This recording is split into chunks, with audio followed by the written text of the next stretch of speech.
I tape my mouth shut at night for 30 days straight to see the effect that it would have on my recovery. Here's what happened. Young beast mode from the East Coast. A young kid with a West Coast feel. And I don't even know how the West Coast feel. I'm from where it's cold, the city made of steel. Where a lot of fold, only couple keep it real right. Back seal, keep it real tight. Keep 2 L's just like Cool J. My heart's cold as Ice Cube. Praying it's a good day. I'm at a crossroads, but in a good way. I got money on my line.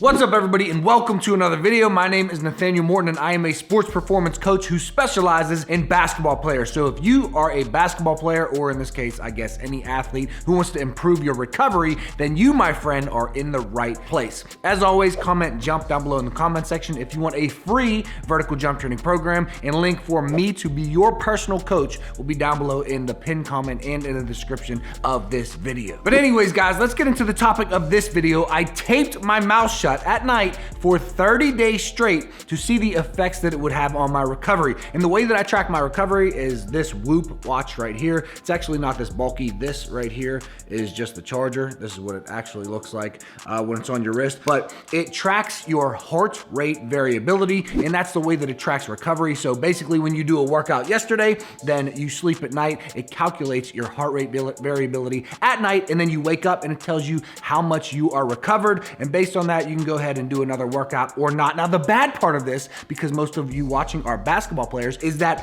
it tracks the recovery of your cardiovascular system. So it does not track the recovery of your tendons and your muscles. So this could tell you, yes, you're recovered, but if you just did a crazy leg workout yesterday, trust me, your tendons and your muscles are not recovered. So you can't say, oh, this tells me I'm recovered, I can go do another leg workout. It doesn't work like that. But okay, let's get into it. So when you open the Whoop app, this is what you're going to see. You see an overview, then your strain, your recovery, and your sleep. For my overview, this is from yesterday, I had 74% recovery. Then you could see that down at the bottom, I only got 6 hours and 23 minutes of sleep. Normally, when I sleep a little bit longer, it does lead to a higher recovery. So I really didn't get enough sleep, but I woke up, so I just got up. Then I had 2 activities yesterday. 14.1 activity, that was basketball. So my strain level, they call it, was 14.1. And then my second activity was a leg workout, which the strain level was 10.6. Remember that this Whoop app tracks your cardiovascular output. So normally when I play basketball or I do any cardio, it is a higher strain level than when I even do a very intense leg workout. But that's besides the point. Let's go ahead and get into my actual recovery levels of when I tape my mouth shut at night, forcing myself to breathe through my nose, and when I didn't tape my mouth shut at night. So I played around with it. One day I would tape my mouth shut, then I would look at my recovery. The next day I would not tape my mouth shut, and I would look at the recovery. So mainly I was off and on until I saw the trend that taping my mouth shut gave me way higher recovery. And at that point, I just kept taping my mouth shut because I was like, I see the trend already. Why would I just not tape my mouth shut? Because it's going to bring less recovery. I taped my mouth shut the whole month of December. Okay, those were my 30 days or 31 days.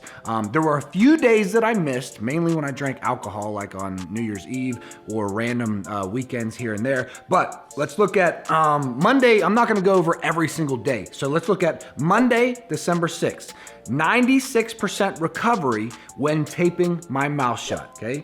Then we have Tuesday, December 7th, 92% recovery, taping my mouth shut. The next day, 95% recovery, taping my mouth shut. Then this is where I started to play with it. After I saw I was getting recovery, very high recovery, I started thinking to myself, well, what would happen if I didn't tape my mouth shut? In December 10th is when I started playing with it off and on. So December 10th, I did not tape my mouth shut, and I had 59% recovery. The next day I did tape my mouth shut, 88% recovery. The next day I actually drank alcohol the next day, so you can see what alcohol does to your heart rate variability and your recovery in general. So I drank alcohol. I actually still tape my mouth shut, but when I've probably had like 10 beers. I'm over 21. I could drink if I want to drink, but I had 27% recovery from drinking alcohol. So that just goes to show, if you want your gains to be optimal, don't drink alcohol. Monday, December 13th, 83% recovery with taping my mouth shut. The next day, 60% recovery, not taping my mouth shut. So you can see the trend here. When I do tape my mouth shut, which forces me to breathe through my nose, I get higher recovery. When I don't tape my mouth shut, I am a mouth breather at night. That's how I sleep at night. I get less recovery when breathing through my mouth. And I'm doing a Q&A at the end of this. I asked on Instagram, what are your questions? So I know a lot of you are asking the questions. Well, I have a stuffy nose. I have allergies. I have a deviated septum. What do I do? Okay, I'll tell you at the end of this video. Wednesday, December 15th, I tape my mouth shut the night before, 94% recovery. And this is the point where I was like, I'm not gonna go back and forth anymore. I'm just gonna tape my mouth shut every single day because I want the recovery and the results. If we fast forward just a little bit, you'll see that on Tuesday, December 21st, 91% recovery, the 22nd, 93% recovery, the 23rd, 85% recovery. But let me remind you that this is cardiovascular endurance recovery. My cardiovascular system is recovered and ready to go. I was doing basketball and I was doing hard leg workouts. I love to do vertical jump training. I love to play basketball. I'm in 3 basketball leagues. So I was still doing this stuff. My cardiovascular system was recovered. My tendons were not. I still had to keep 2 to 3 days in between heavy leg workouts. So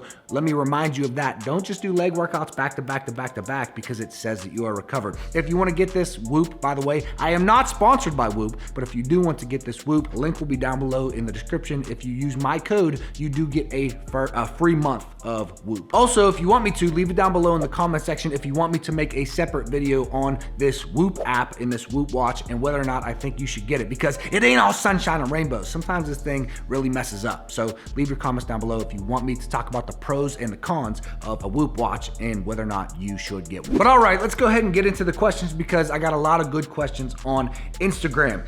Question number 1, what is the point of it? Or another person asked, what are the benefits? So the point of it, for me at least, was to improve my recovery, hands down. I wanted to improve my recovery by forcing myself to not do mouth breathing at night and instead breathe through my nose, which enhances the parasympathetic nervous system, which enhances recovery. So that's the point of it. For the benefits, I found a clinical review that goes over just a few of the benefits of nose breathing itself. So it warms, moistens, and filters the air, traps large particles with the nose hair, facilitates inhalation of nitric oxide, helps prevent colds, flu, etc., etc., retains some moisture from exhaled air, provides a sense of smell, regulates or slows the airflow, facilitates correct action of the diaphragm, and this next one is the one that we want to pay attention to. Promotes activity of the parasympathetic nervous system, which calms and relaxes the body, slows the breathing in the heart, and promotes digestion. That right there is what we are looking for. Promotes activity of the parasympathetic nervous system. If we can increase activity of the parasympathetic nervous system, we know that we can enhance our recovery, which will therefore enhance our performance as an athlete. Next question, does this help you get conditioned? Yes. Taping your mouth shut to force yourself to breathe through your nose while you're sleeping at night will help you improve your cardiovascular endurance. The same way that getting into a sauna for 10 to 20 minutes will help you increase your cardiovascular endurance. The same way that wearing an elevation mask to make it harder for you to breathe while you're doing activity, the same way that all of these make it harder for you to breathe, harder for you to get air in, forcing your cardiovascular system to work harder and improve itself. The same exact thing goes for taping your mouth shut at night, forcing yourself to breathe through your nose. So yes, this will absolutely help you get more conditioned. Next question, which nobody actually asked, but I feel like it's very important for you to know, is which tape do I use? Because I first heard this, I didn't make this up.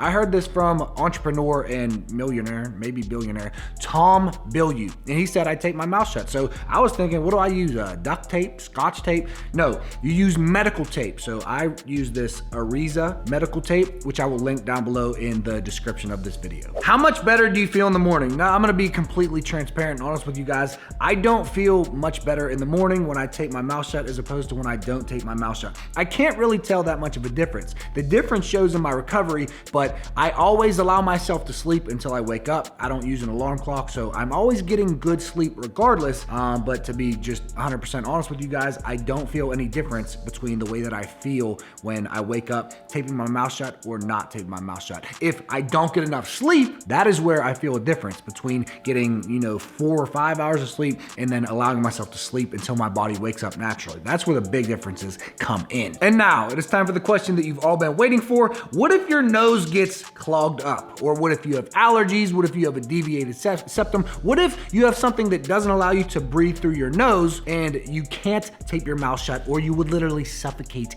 and die. In this case, no, I would not tape your mouth shut. If you cannot breathe through your nose, if like I from age 0, back as far as I can remember, to age 26, I had allergies. I was a mouth breather. I could not physically breathe through my nose because my allergies were so bad. I then went and I got allergy shots. They pricked me in my back with like 60 different shots, saw what I was allergic to, and then they gave me, I had to go and get shots every single day with a certain formula that was specific to me and my allergies. And eventually my allergies went away, and I can tell you it has been life-changing. So if you have trouble breathing through your nose, I would go get that checked out. I would go to a doctor. I would go see if you do have allergies, and then I would look into your insurance covering your allergy shots because they really work. They're better than any of the little pills you take, like any allergy pills. Those things work a little bit, but they don't really work. Allergy shots really work. If you have a deviated septum, go see what you can do about that. If you can't breathe through your nose, this might sting a little as well. It is your fault. I apologize if that hurts. I'm not attacking you personally. For 26 years, I didn't do anything about my allergies, okay? But you have to take responsibility for everything in your life. Do your research, and if you can't breathe through your nose, you have to go see what the issue is, and then do your research and find out how you can fix that issue, because it is going to make all of the difference in your life, in your results, and in your recovery. If you can't breathe through your nose and you want something that you could do right now to improve your recovery, other than all the other things like get 1 gram of protein per pound of body weight, make sure you're getting your sleep, in regards to what we were talking to about nose breathing right now, after your workouts, you can't breathe through your nose. After your workouts, lay down, breathe through your nose, try to, but you're gonna have to breathe through your mouth, and let your diaphragm expand and do belly breathing through your mouth. And that will also lead to recovery and help you get from that sympathetic into the parasympathetic state, that rest and digest recovery induced state. And guys, the very last thing that I want to leave you with about breathing and how essential it is for you to do deep belly breathing the second that you get finished with a workout. If you just made this one change in your life, ladies and gentlemen, you would see a huge increase in your sports performance, in your recovery, and in your results overall. And this one thing comes from Triphasic Training by the great Cal Dietz. He says, slow, deep breathing has been shown to induce a calming effect on the body, decreasing everything from blood pressure to stress. Deep voluntary belly breathing also has been shown to shift the nervous system from sympathetic dominance to parasympathetic dominance. The neural response to training is well documented, with an excitatory effect occurring in response to a stressor. Therefore, the key to recovery is being able to switch as soon as possible from the catabolic state brought on by training into a more anabolic state. The faster an athlete can go from an excited state to a calm one, the more capable he will be recovering from the workout. He goes on to say here at the bottom, I'd contend that taking 5 to 10 minutes at the end of the training session to include something as simple as deep belly breathing can have huge impacts on future training sessions. But all right, guys, that is it for this video. The conclusions of me taping my mouth shut for 30 days straight to see the effects that it has on my recovery are that taping my mouth shut, forcing myself to breathe through my nose, gets me about 30% higher recovery when it comes to my cardiovascular system. Remember, this doesn't account for tendons, muscles, etc., etc. It only accounts for increased recovery when it comes to my cardiovascular system. So take this video for what it is. Use this if you want to use this. But one thing that I would do if I were you is after your workouts, make sure that you lay down, close your eyes, close your mouth if you can, allow yourself to breathe through your nose, and switch yourself from that sympathetic to that parasympathetic state by breathing, deep belly breathing for 5 to 10 minutes after every single workout. I'll see you guys in the next video. Like, comment, subscribe, comment, jump down below if you want a free vertical jump training program, and I'll see you guys next time for some gains. Young beast mode from the East Coast, a young kid with a West Coast feel, and I don't even know how the West Coast feel. I'm from where it's cold, the city made of steel, where a lot of fold, only couple keep it real right. Back seal, keep it real tight. Keep 2 L's just like Cool J. My heart's cold as Ice Cube. Praying it's a good day. I'm at a crossroads, but in a good way. I got money on my line.